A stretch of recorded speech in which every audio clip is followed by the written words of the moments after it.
hoje eu vou apresentar um trabalho sobre a produção de polihidroxialcanoatos a partir de subprodutos da agroindústria e ou hidrolisados de biomassa lignocelulósica, um trabalho de iniciação científica feito sob orientação da professora Luciana Vandenberg, do Departamento de Engenharia de Bioprocessos e Biotecnologia. Os plásticos petroquímicos são atualmente uma das maiores fontes de poluição de ecossistemas terrestres e aquáticos.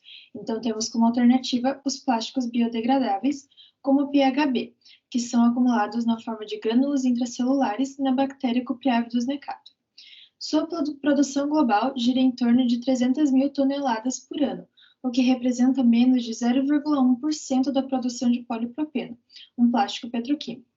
E a expectativa é de que a demanda por bioplásticos aumente para até 9,45 milhões de toneladas por ano até 2023.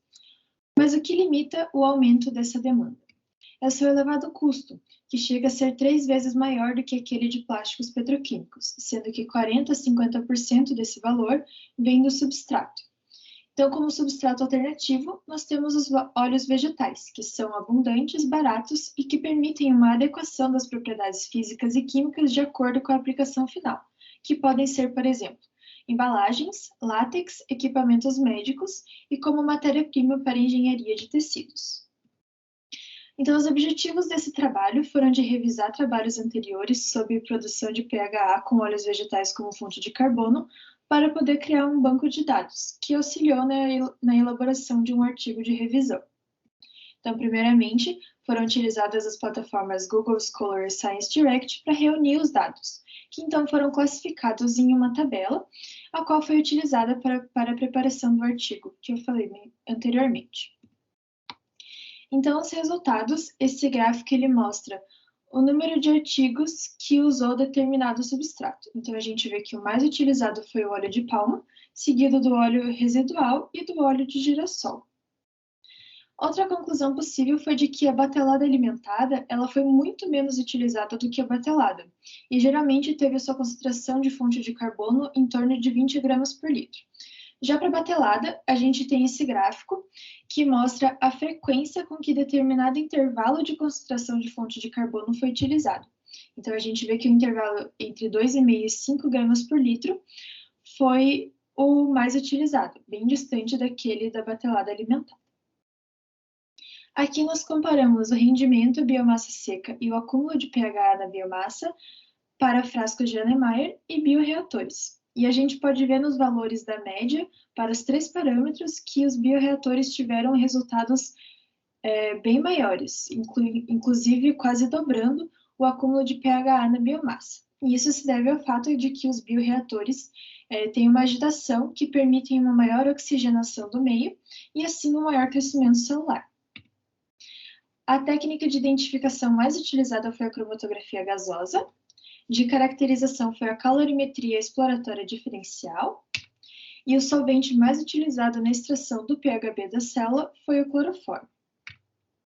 Para formar copolímeros, os autores podem optar por usar uma cepa de bactéria geneticamente modificada ou adicionar substratos alternativos no meio, formando diferentes unidades monoméricas, sendo que as mais comuns formadas foram o hidroxivalerato e o hidroxioxanoato, como mostrado nesse gráfico circular.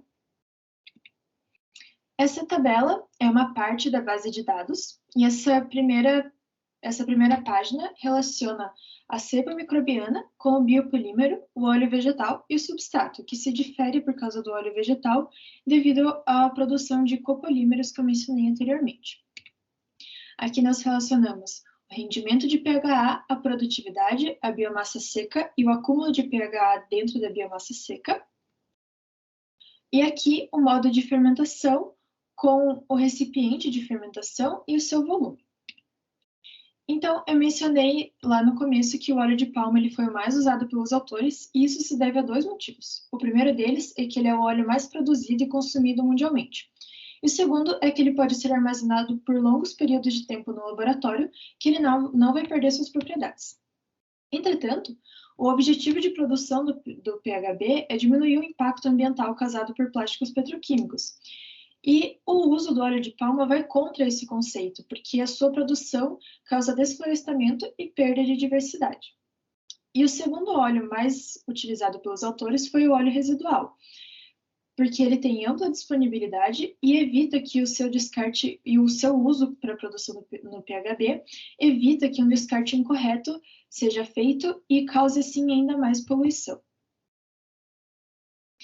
Então a gente pode concluir que a produção de PH é estimulada pela presença de óleos vegetais e que, apesar de ter sido menos utilizada, a batelada alimentada permite a regulação da relação carbono e nitrogênio, que vai causar o estresse metabólico, que vai fazer então com que a bactéria produza o plástico dentro dela. E as fontes de carbono com melhores resultados foram óleo de soja, óleo de canola e óleo de palma. E essas foram as referências utilizadas por todo o trabalho. Muito obrigada.